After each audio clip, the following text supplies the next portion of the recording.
जाए। इसलिए आर्य समाज ही सारे मेला में पंडाल ऐसा जहाँ सब का बोध कराती है। बहुत सारे लोग आर्य से नहीं समझते थे आर्य समाज है क्या बड़ा, आर्य समाज क्या बड़ा नहीं समझ पाए।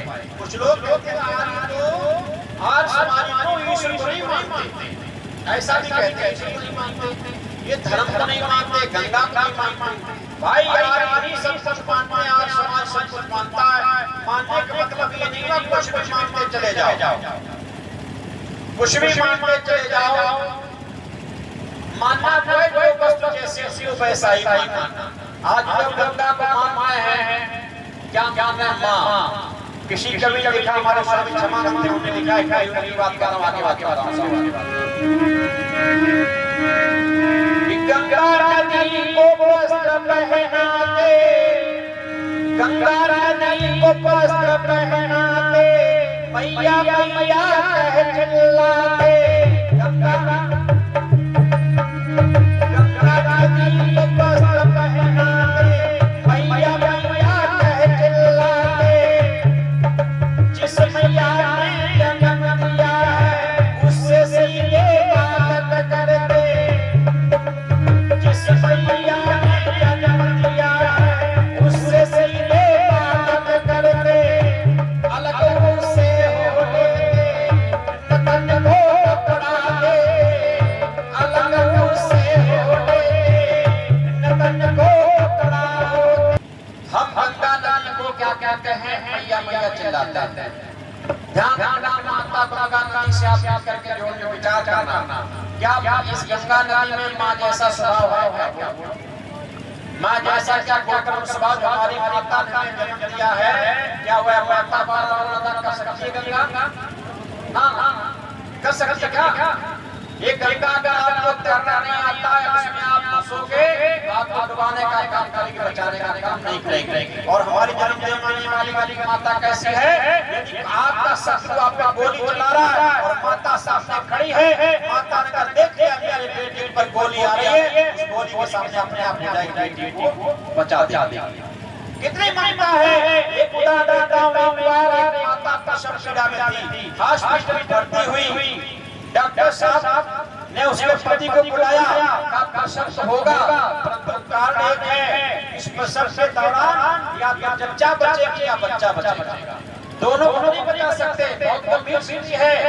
आप बच्चा चाहते हो तो जच्चा नहीं बच सकती, जच्चा चाहते हो अपनी पत्नी को चाहते हो बच्चा नहीं बचेगा, दोनों नहीं बचा सकते। बताओ किसको चाहते हो?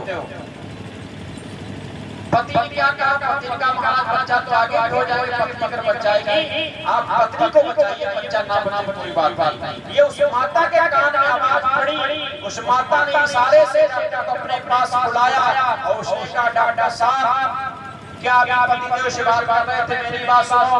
बच्चे को मैंने 9 महीने तक गर्भ में रखा, मैंने त्याग किया है। ध्यान रखना, मुझे भले कुछ हो जाए लेकिन मेरे बच्चे को कुछ भी होना नहीं चाहिए। ये है माता का ममता, ये माता की ममता। आज कोई माता जो लोग पहनते आके उनकी घरों में मैंने देखा है, माता रो रो के अपना जीवन बिता रही है। माता कभी एक लोटा भर के पानी नहीं दिया, माता को वस्त्रों की पूछी नहीं, उसको किसी प्रकार सुरक्षा दिया नहीं है। और बहुत सारे माता अलग रह लेते हैं, माता पिता अलग रहते हैं, या 4 भाई एक कोई खिलाता दूसरे कोई खिलाता, या पता नहीं कि ड्यूटी डाल जाते हैं। ये सीढ़ी है, कहीं किसी ने माता को ले लिया, किसी ने पिता को ले लिया, बुढ़ापे हम दोनों को अलग अलग करके रखते हैं, दोनों साथ। ये दशा है। ऐसे लोग पहनाते हैं, क्या कल्याण हो जाएगा? अच्छा गंगा माता ये पहन रही क्या जो आप लोग पहना रहे हैं? पहन रही है। आप अगर इसे पहनना माने ध्यान रखना, आप अगर पहनना इसको कौन है तो आप इसको उतरना भी मानिए, क्योंकि आप गंगा माता पहनाई है। और पट्टा पारा जो बैठे ठेकेदार आपके साथ पहनाते हैं, आप पावर पहुंच गए और आप कहाँ हो गया, बस घंटा वो चीरण करने लगा तुरंत ही। आपके सामने आप खीसे बाएं खड़े हो और आपके सामने वो चीरण कर रहा है, क्या ये गंगा नदी नहीं हो रही? अगर आपके पहनाने से पहन लिया है तो आप उसके उतारने से भी गंगा नदी हो गई, तो क्या अपमान नहीं हुआ? तो क्या पाप नहीं लगा? पहनाने से पुण्य प्राप्त हुआ, क्षण में आपको पाप लगा। समझ लीजिए। फिर अभी आप सारे लोग पहनाने लग गए क्या कोई ऐसी माँ होगी, कोई ऐसा ही बेटा होगा कि साल में एक बार उसके वस्त्रों की चिंता करे, उसके बाद साल के 12 महीना कोई चिंता नहीं है। यदि माता हमारी मोटी हो जाए, माता हमारी से भारी हो जाए, तो उसको कपड़ा पहनाना छोड़ देंगे क्या? हाँ जी, छोड़ देंगे? नहीं छोड़ना चाहिए। हमें हर वक्त उसकी चिंता करनी चाहिए। गंगा माता अभी पहना रहे सारे, क्या बरसात में कोई पहनाने आता? माई बलाल, जब बरसात में माता का शरीर बड़ा हो जाता है, उस समय पहनाने आओ तो पता लगे हाँ माता के कपड़े ऐसे।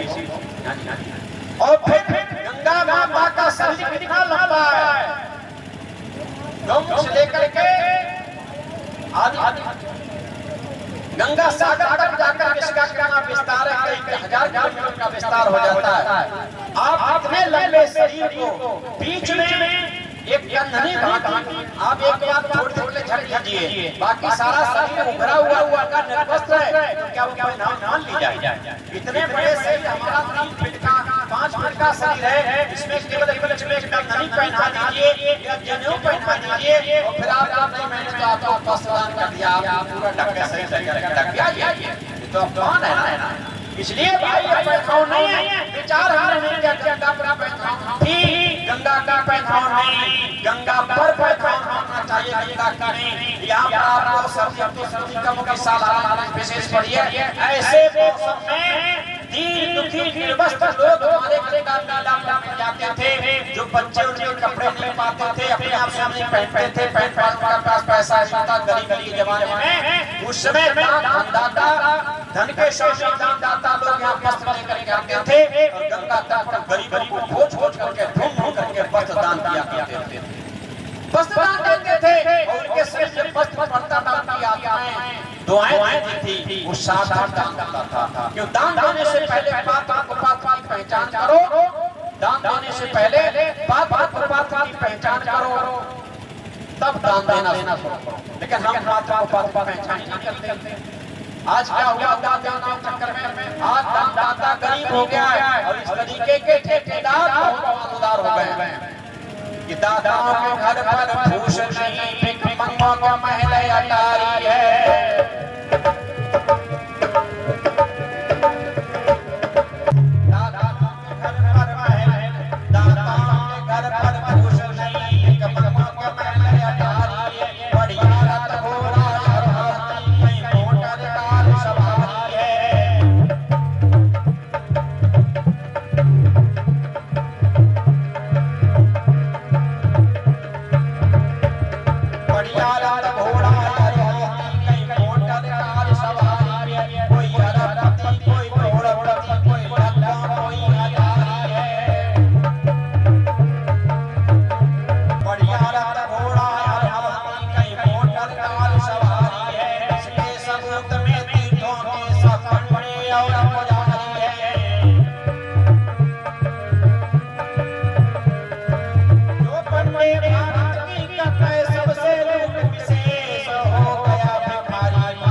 सवारी है, कोई अरबपति, कोई करोड़पति, कोई लखपति, कोई हजारी है, जिसके सबूत में तीर्थों के सब पंडे और पुजारी हैं। जो भारत की कर रहे सबसे लूट विशेष हो गया भिखारी भारत सारा देश। हमारे गांव में पहले आता था मथुरा का, नहीं आता कई वर्षों से, और दाऊदी से आता था, और वो क्या कहता था? गांव के लोगों को भुक्कड़ा से कहता था भुक्कड़ा, और महिलाओं से कहता था भुक्कड़िया या भुक्कड़िया। दाऊद का पंडा आया, खुराक लेके आया, और 5 किलो से कम कम लेता था, बोरा बंद करके डाल जाता था, और बाद में बेचता था या ट्राली से ले जाता था। हमको भुक्कड़ा भी कहता था। भुक्कड़ा का समझिए, हम पहले छोटे थे, भुक्कड़ा के लोग कहते हैं, भुक्कड़ा कहते हैं भूखे मरने वाले व्यक्ति, भूखे मरने वाले व्यक्ति। और भुक्कड़िया कहते हैं भूखे मरने वाली औरत, महिला, मुझे दान दे दो। हमको भूखा कहता था भिखारी, और हमसे दान ले जाता था। कितना बड़ा अपमान। जब उसके यहाँ जाओ मथुरा में, भुखड़ा कहता था हमसे ही दान लेता था, हमसे ही भुखड़ा कहता है, हमको भूखा समझता है, हमसे दान ले जाता है। और जब मेरे आए तब भी दान ले जाए, और जब उसके यहाँ जाए तब भी दान करवाए।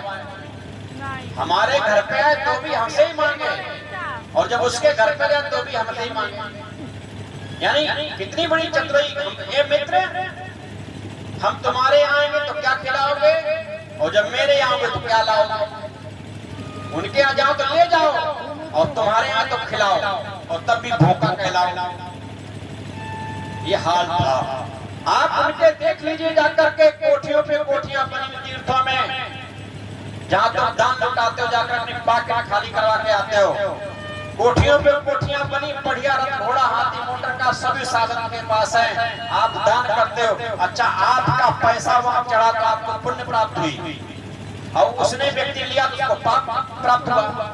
विकास किसका होना चाहिए, पुण्य वाले का पाप वाले का? बोलो, विकास होना चाहिए पुण्य वाले का, और विकास हो रहा है पाप करने वाले का। अगर उस पैसे से चढ़ाने से, उस पैसे के चढ़ाने से पुण्य हुआ है, तो उस पैसे का लेने वाला भी पाप कर रहा है। लेकिन पाप जो कर रहा है वो आगे बढ़ रहा है, और जो तुम पुण्य करना मान बैठे हो, पैसा करना, धन लुटाना, तो तुम नीचे जा रहे हो। यहाँ तक तुम दानी बन गए हो कि गंगा नदी के पुल को उतरो, पुल पे तो देखो फिर कैसे बौछार पैसे हो रही है।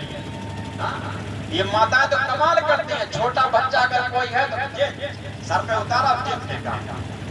क्या है, मोटरसाइकिल रोक रोक के, अरे इससे तो बढ़िया कि भाट भिखारी को पैसा दे दो, कम से कम उसका काम चलेगा और राष्ट्र की संपत्ति भी नष्ट नहीं होगी।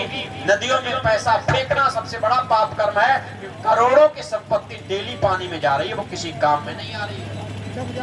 इस पे तो रोक लगनी चाहिए, लेकिन यहाँ की सरकार आती है, धर्म के नाम पर कोई कुछ भी करे, किसी को रोक नहीं है। इसलिए देश मिटता चला जा रहा है, हिंदू धर्म मिटता चला जा रहा है।